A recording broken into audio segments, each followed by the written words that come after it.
Sir sir CM sir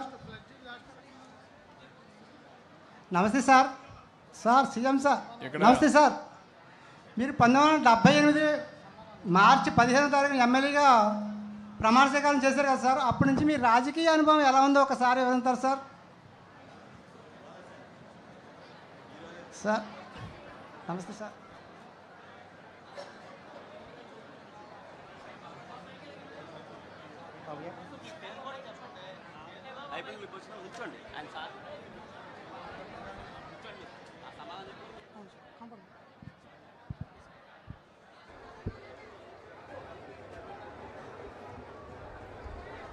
ఏం తమ్ముడు నీ పేరేంటి?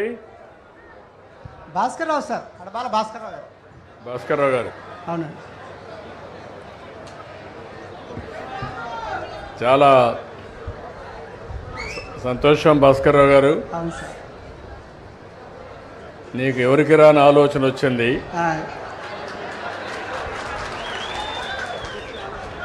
ఓసారి చరిత్ర మర్చిపోతూ ఉంటాం, అవునండి.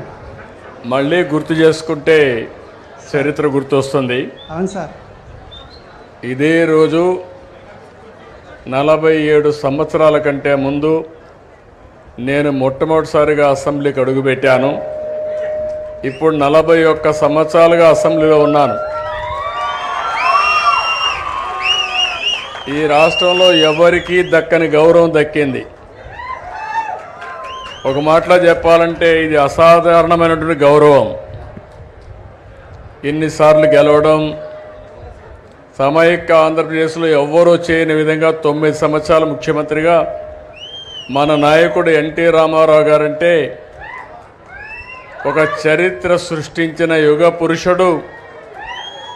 అలాంటి యుగ పురుషుడి దగ్గర నేర్చుకున్న తర్వాత 9 సంవత్సరాలు అందరికంటే ఎక్కువ సమయం ముఖ్యమంత్రిగా ఉండే అవకాశం మీరు నాకు ఇచ్చారంటే అదే నేను చూపించిన చొరవ, పట్టుదల.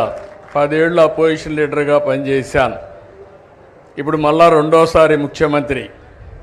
5 ఏళ్ళు ప్రతిపక్షంలో కూడా పనిచేశాను. నా రాజకీయం అంతా అరుపెరగనిటువంటి రాజకీయ జీవితం నాది.